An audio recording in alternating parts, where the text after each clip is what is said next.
A minute lump of matter exploded, and we have the cosmos.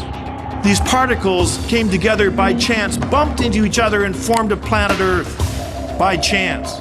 Non-living particles came together to form life. No one has ever observed any facts to support these statements. It tells us that the Creator made everything.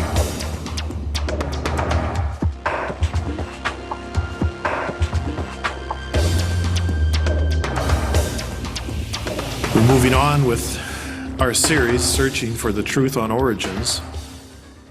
And now we examine the topic of our own origins, where we came from.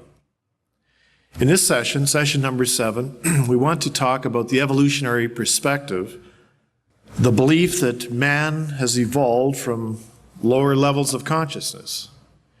Of course, the idea is that monkeys and apes are our cousins. We begin with the portion of Scripture, which I think is very relative to this presentation. Isaiah 55, verses 7 and 8. For my thoughts are not your thoughts, nor are your ways my ways, says the Lord. For as the heavens are higher than the earth, so are my ways higher than your ways, and my thoughts than your thoughts. In this presentation, we're going to look at man's thoughts regarding man's origin. In the next session, session 8, we're going to look at God's thoughts and human origins. And we're going to see that man's thoughts compared to God's thoughts when it comes to this topic of human origins are as high as the heavens are above the earth. Two widely contrasting views. Let us begin by examining some of the claims of the evolutionary worldview regarding human origins. First of all, I want to look at this textbook. It's called Ape Man, and the subtitle is The Story of Human Evolution. Interesting subtitle. You see, evolutionists claim that they are able to verify the lineage of man, that is, we have arisen from these brute ape-like creatures, and that this can be done scientifically. And remember our definition of science. Science must be based on facts, observable evidence, experimentation. We can't rely upon stories. We must have physical, observable evidence. And through this presentation, I will emphasize that many things that are proposed to us in the name of science, suggesting that we've evolved from these lower brute-like creatures, is based on wild speculation. In the introduction of this book, there's a picture of Walter Cronkite. The reason being is that Ape Man, that is the book, has been also made into a TV series, which I have seen. Walter Cronkite, here you see standing in front of an African church. The camera interviews Walter Cronkite, and he makes a statement similar to this. He said, this documentary is going to search for the truth on the origin of man. He said, well, there are many people who believe that God created us, and at that point the camera pans to a view inside the church where African natives are singing hymns and worshiping God. He says, while we respect their beliefs, this documentary will show you scientifically that it has been proven that we have evolved. Well, Walter Cronkite is a rather influential person. In fact, it's videos like this and textbooks like this who have influenced people worldwide into believing that we have evolved. Here's a statement taken from the introduction of the book. Based on interviews with leading scientists working all over the world, Ape Man explores the story of our evolution and of the people who have devoted their lives to discovering the truth about origins. Remember what our series is about? We're searching for the truth about origins. And as you can see, evolutionists believe that that's what they're doing and that they've discovered the truth about our origins. And then it continues. There have been many species of human-like creatures in the past. Now, all but Homo sapiens are extinct. This is a very important statement. Let me repeat it.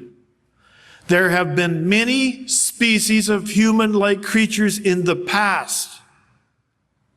You mean there's none today? No, only Homo sapiens. So, in the search for truth, according to this textbook, Ape Man, we are going to reconstruct the creatures who lived in the past that were on their way to becoming man. They're all extinct. There isn't one that you can find anywhere in the world today that's alive. We have these ape-like creatures and we have man. But there's nothing in between that's living. They all lived in the past. And so in the search for truth for human origins, we have to reconstruct what they look like. It continues, if we can understand the past, we may be able to understand why we are the way we are today, and perhaps we can find clues to our future. Well, we've all seen these representatives that supposedly existed in the past. Remember, there's none alive. So they have to be reconstructed. Well, in some cases, we're going to see fabricated. Here's a typical illustration showing the lineage of man. Over on the left-hand bottom corner, we see an ape-like creature squatting on the ground. The next one, well, obviously standing up. And then in the next picture, becoming a little bit more modern. And then on the right-hand side, we see sort of a caveman-looking kind of creature, but he's on his way to becoming modern man. National Geographic typically promotes the evolutionary view of human origins. And here in this mural, we see two different groups of human beings at different layers or levels of the evolutionary development. On the right-hand side, we see a group of people and they're hunting and, well, they have sticks and stones. But on the left-hand side, well, they're a little bit more primitive. They just have bones. See, this impression is that as we go back in time, our ancestors were more primitive. Scientists attempt to reconstruct what our ancestors looked like based on fragments of fossils. Here we see, for example, taken from the book Ape Man, how Homo erectus was reconstructed. Notice a skull cap and a portion of a skull. And then on the right we see, well, these scientists were able to reconstruct the fleshy features of the face. And also they were able then to reconstruct the whole society by showing us this painting and what they were doing. And by the way, even know exactly when they lived. As we look through various textbooks on the subject of human origins, we are bombarded with paintings and illustrations of what these extinct ancestors look like, how they lived. And by the way, there are many people who get their science from Hollywood movies. But again, in reality, there's a lot of speculation. Unfortunately, many people embrace it. Here's a Time magazine. This goes back to the late 1970s when Richard Leakey was a fairly young man and he's squatting next to an African native who's wearing a Hollywood mask. Notice the subtitle on the front page, How Man Became Man. Richard Leakey was unsatisfied the way Hollywood artists had made the mask to represent what he believed Homo habilis looked like. It took several attempts. So what you're seeing here is an African native wearing a mask. Is that really valid in terms of supporting the evidence of how we've evolved? Or front cover of Discover magazine, the ape in your past, he's a lot closer than you think. You see, popular magazines and journals are constantly bombarding us with this information, relating us to the ape-like creatures, saying that we've evolved, or how apes became human. Time magazine, July 23rd, 2001. What a new discovery tells scientists about how our oldest ancestors stood on two legs and made an evolutionary leap. Here's a textbook which I purchased at the university where I used to take classes and teach. The Human Odyssey, 4 million years of evolution. And in the foreword, we read this statement. Education is the great liberator. It frees us to think objectively. My studies have taught me to respect the natural world. They've also taught me that all humans have a common origin and therefore a common destiny. The outcome that will be determined by humankind itself. We do have a capacity to make the future a long and fruitful one, only if we take the time to learn who we are and how we fit into the natural world. Donald Carl Johanson, PhD, Institute of Human Origins. Of course, Johanson is quite famous in his proposal of ape-man creatures, one of being Lucy.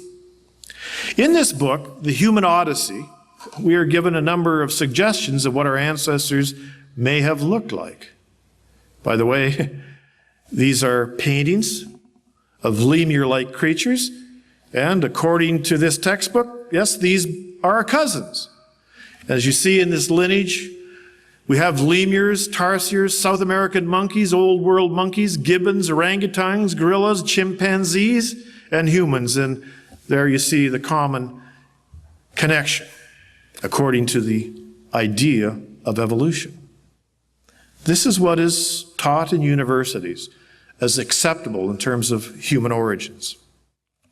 Well, what I would like to do in this particular session is to look at some of the claims that have been proposed in the past of the lineage of man, that is, the so-called intermediates between the ape creatures and mankind. And there are many of them. We can only look at a few.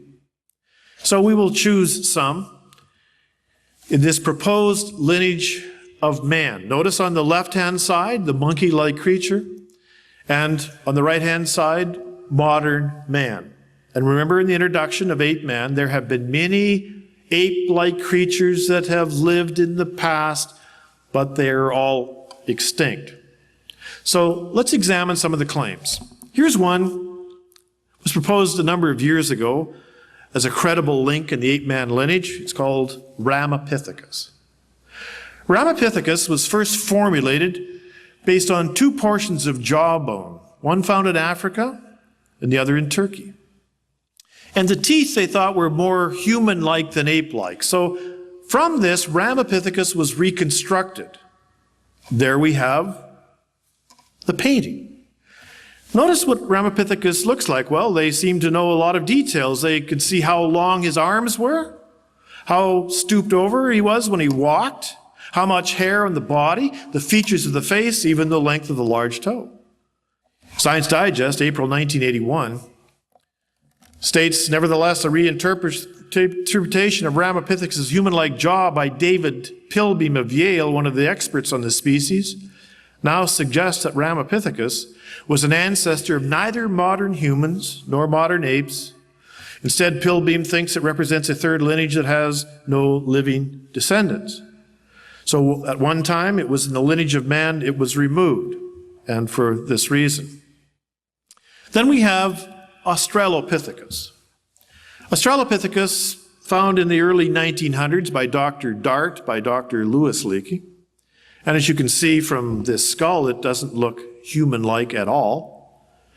But they believed that it deserved a place in the lineage of man, that it's on its way to becoming man. And certainly the artists were able to reconstruct from the skull and other fossil remains what Australopithecus may have looked like. And again, we see this painting of a creature part ape, part human. From the book Ape Man, well, now we have a portrait.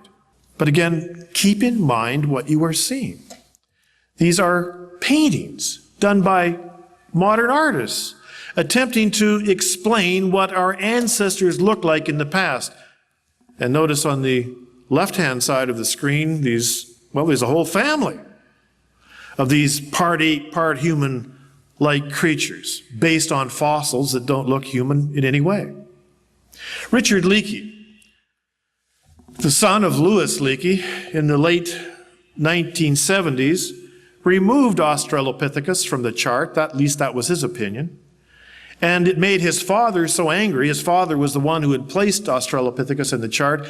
It made his father so angry he quit speaking to his son for several months. Here we see on this particular chart Australopithecus that was removed. Donald Carl Johansen, who had written the foreword of the book that I showed you earlier, The Human Journey, discovered Lucy, and he said, well, Lucy is an Australopithecine. It belongs in the lineage of man. And so he was at a great debate with Richard Leakey, saying that for sure this fossil that he discovered proved conclusively that Australopithecus was on its way to becoming modern man. He said it was determined based on the knee joints, showing that it walked upright, and also the hip joint. And other anthropologists who are evolutionists suggested, you know what, Lucy is nothing more than like a chimpanzee. It does not deserve its place in the lineage of man. In the book Ape Man, we see this photograph of the fossil, Lucy. And you will notice it's only a partial fossil, and you will notice that there's not a complete knee joint. But also notice that in the bottom right-hand corner of this page, there is a knee joint. Why is that there? Well, if you read carefully in the fine print over on the left-hand side, you will read this statement. An afarensis locking knee joint from the same area inset provided a clear clue that its owner walked upright. You see, when Johansen was traveling around the country giving lectures on Lucy being in the lineage of man, he carried this knee joint with him. And on one particular occasion, he was asked by someone who was at attendance where he found the knee joint. He reluctantly told them. The answer? The knee joint was found 2 miles away in a strata 200 feet lower. Wasn't even found with the fossil. So often we see that some of these paleontologists do everything they can in order to try to support their views that these ape-like creatures belong in the human lineage, not always based on fact and truth. In the book Ape Man, we see this group picture of Lucy and her relatives, showing Lucy coming out of the trees and beginning to walk upright.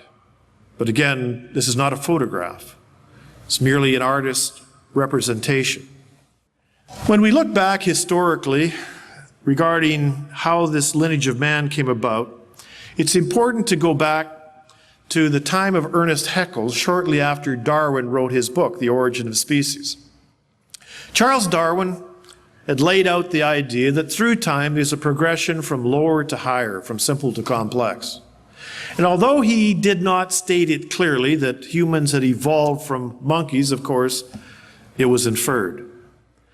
And one of his greatest supporters was a German zoologist by the name of Ernest Haeckel. Ernest Haeckel was convinced that Darwin was correct.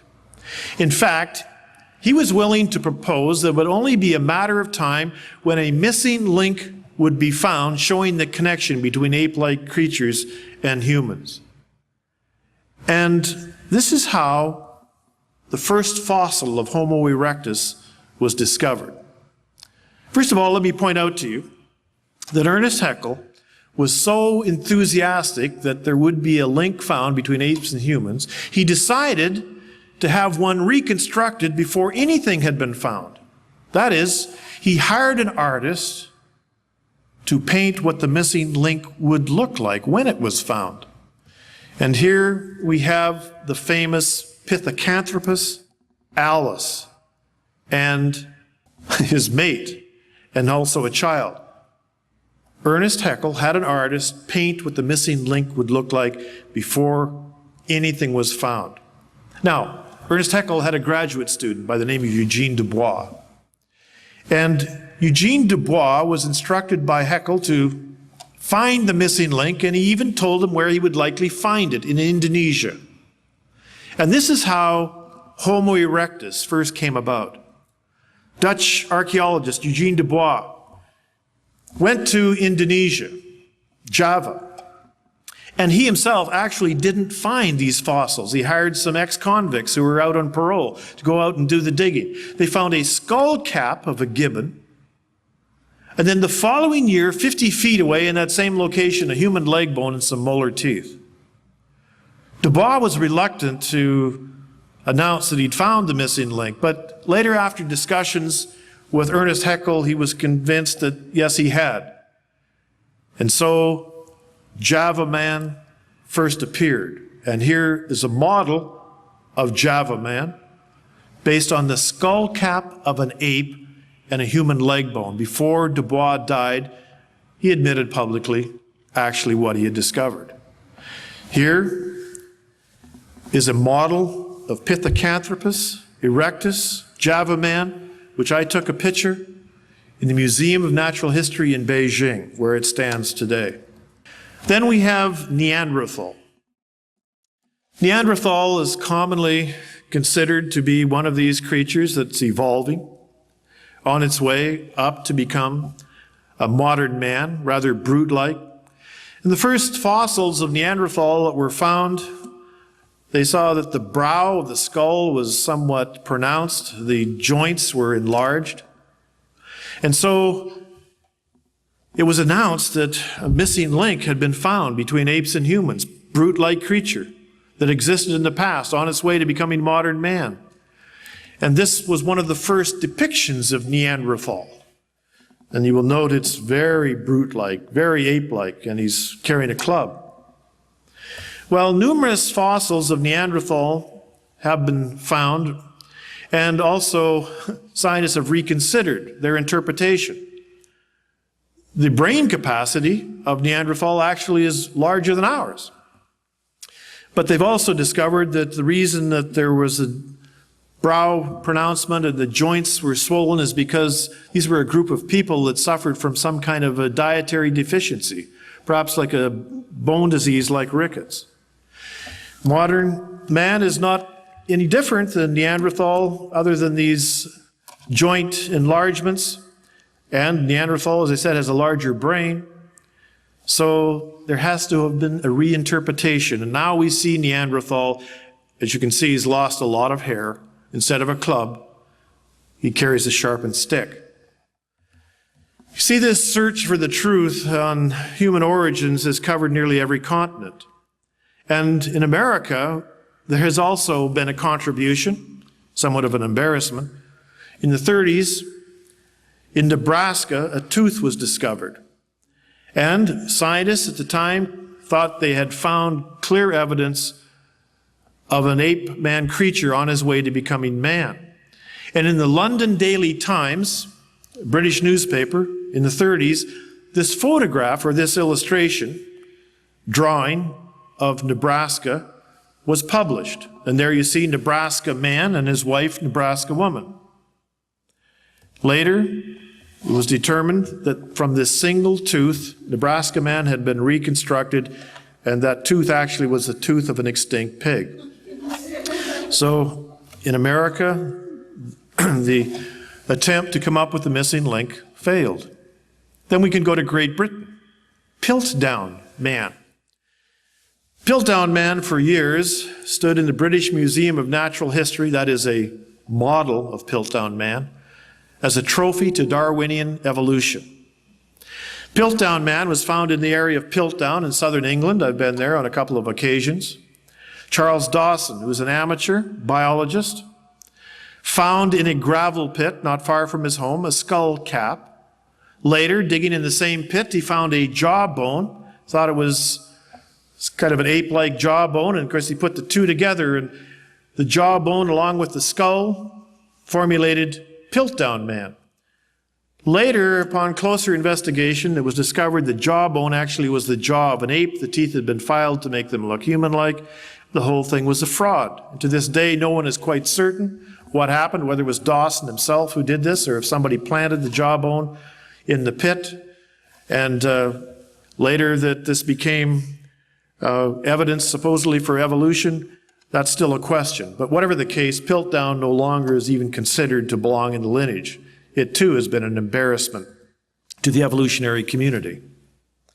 But constantly, we see that this theory is being upgraded.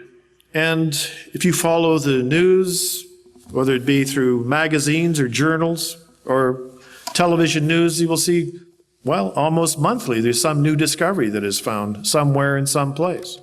They're always finding something a little bit older than the last fossil that was found.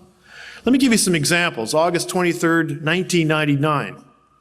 Front of Time magazine, How Man Evolved, Amazing New Discoveries Reveal the Secrets of Our Past.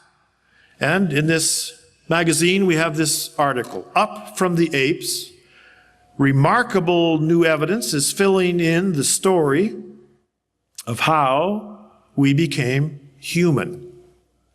And again, as we've mentioned, we require more than a story, we need evidence. Here in the magazine, we have the lineage now reconstructed, how we got from there to here. And we note this statement, common ancestor, no fossils found yet, but scientists believe the human and ape lines diverged between 6 and 4 million years ago.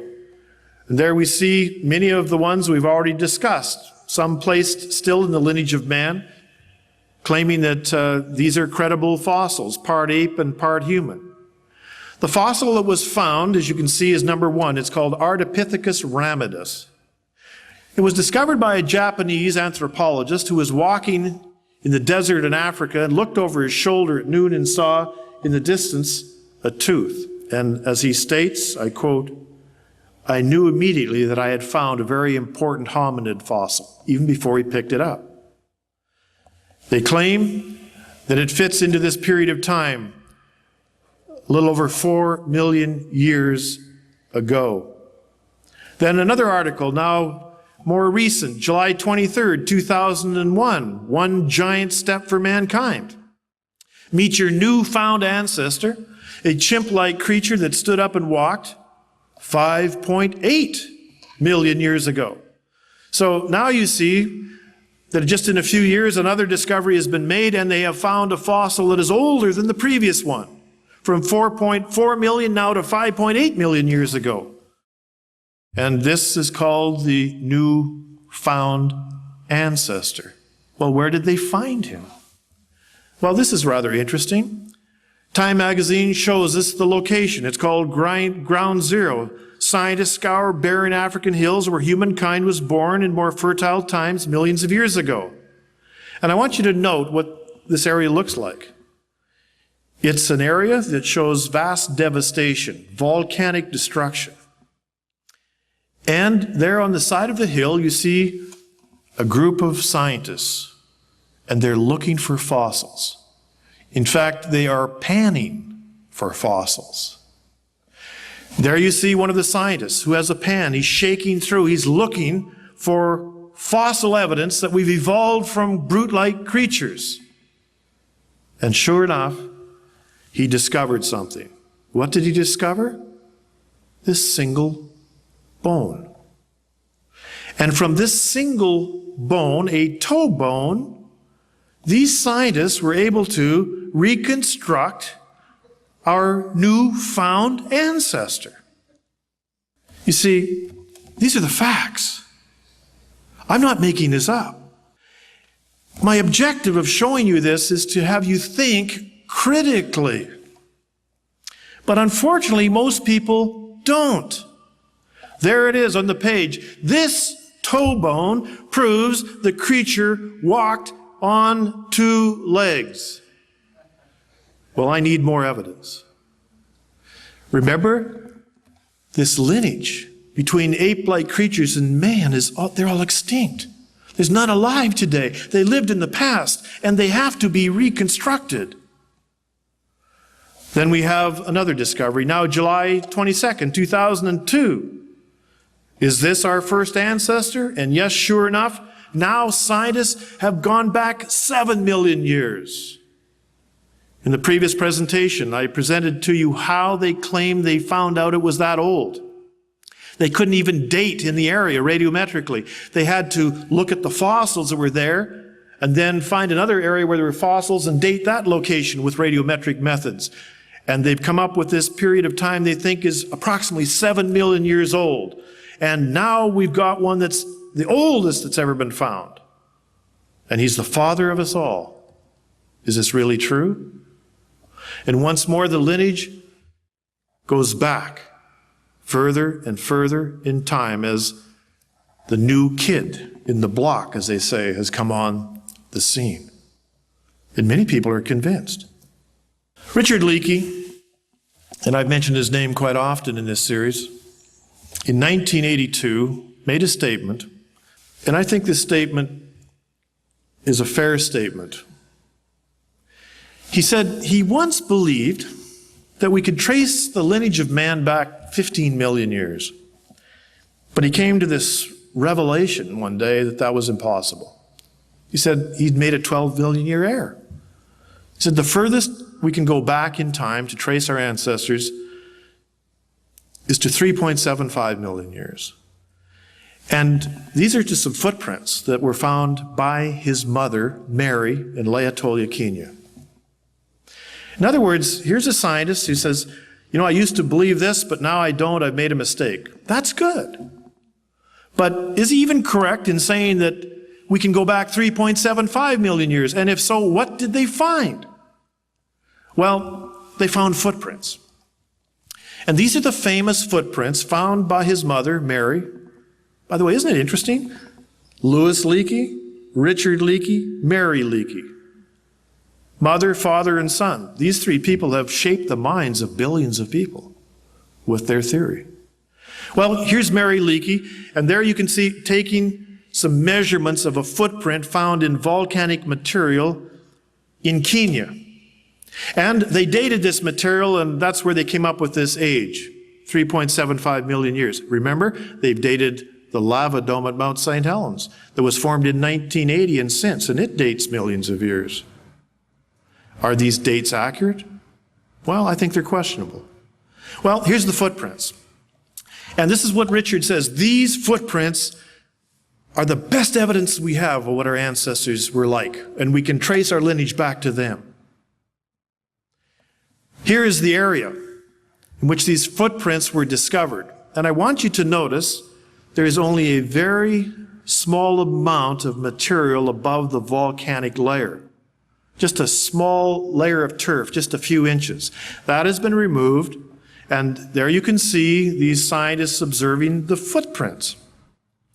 And there are other footprints. You will notice on this drawing, or this photograph, there's a left, right, left, right, left, right, left by the alleged ancestor as he walked through the volcanic material when it was soft, just like as if you were to walk down a wet cement sidewalk and leave your footprints there. And in fact, if you did, they would have been exactly the same. Why do I say that? Well, notice in the insert, there's a man standing next to one. And his pant leg is rolled up, and his sock is removed. And the National Geographic states the form of his foot is exactly the same as ours. Now, in the English language, the word exactly means exactly. It's the same. So that's why I say, if you were to walk in this region today, and that material was like a wet cement sidewalk, and you had your socks removed, and you walked down this area, you would leave exactly the same footprints. They would be identical. Now, National Geographic helped sponsor the Leakey Foundation as they were doing the research here. And this was a major discovery. So National Geographic invited an artist by the name of Jay Maternus to come to the location. He does a lot of artwork for various museums. And along with a tracker who would identify the other footprints. And there were many different footprints along with these alleged human footprints. So the tracker identified the footprints, and then Maternus did the artwork to reconstruct what it looked like 3.75 million years ago. And here is the painting. In the footprints that looked like guinea fowl, the artist painted guinea fowl. And they look exactly like guinea fowl look today.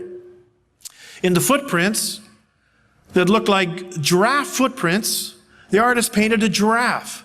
And it looks identical to a giraffe that you would see today anywhere in any zoo. In the footprints that look like elephant footprints, well, the artist painted a herd of elephants. And they look like elephants.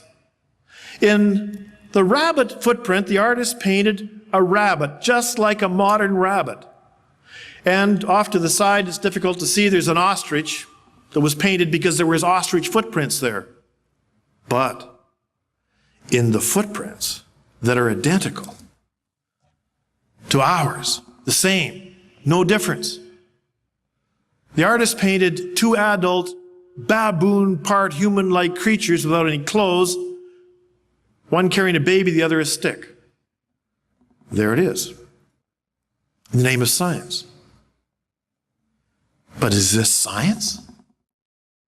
Or is this an interpretation of the evidence that shows strong bias to support the evolutionary assumption?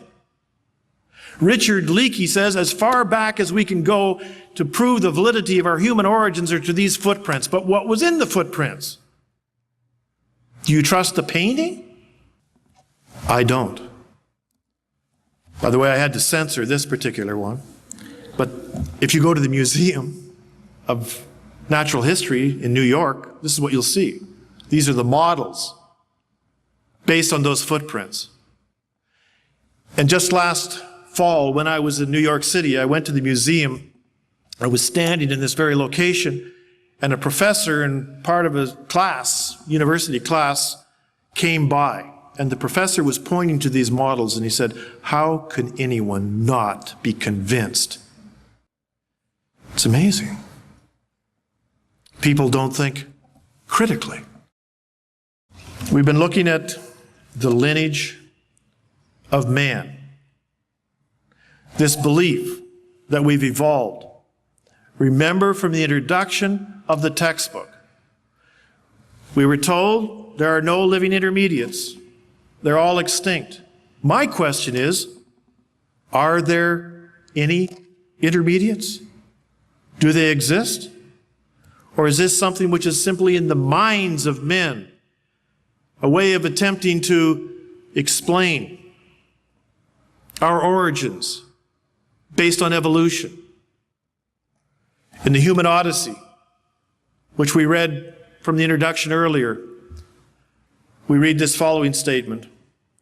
The concept of evolution stands as one of the greatest ideas ever formulated by the human mind. Really? I believe that evolution was formulated by the human mind, but it was inspired spiritually. Yes, indeed, Charles Darwin's theory that proposed a way to explain away the Creator has been widely accepted. This statement by Donald Carl Johansen continues. Through this book and the exhibit on which it is based, you will learn to better understand some of the questions all of us have asked sometime in our life. Who are we? How do we become what we are? How do we fit into the natural world? Several years ago, on my way back from Russia, as I was traveling through London, a friend of mine went with me to the British Museum of Natural History. I try to go there as often as I can. And I was standing there in the museum, in the portion of the museum on the second floor devoted to the ape-man lineage. And while we were standing there looking at the display, a mother and her daughter, I would say she was about 5 years old, came and stood in front of us. And the mother was reading some of the explanation on the display cards to her daughter. And her daughter said, Mommy, that's not the way God created us. The mother continued to read the evolutionary explanation. The little girl said, Mommy, Adam and Eve were not apes. And the mother said, it's okay if you believe in God and the Bible. You're just a little girl. I used to believe in God and the Bible. But now I believe in evolution, and you will too when you get older. Do you know that coded into a child is a knowledge and understanding that there's a creator? Do you know that much of the education community is geared to re-educating children so that they would disbelieve that there's a creator and believe in man's speculation and refuse to acknowledge God's clear revelation?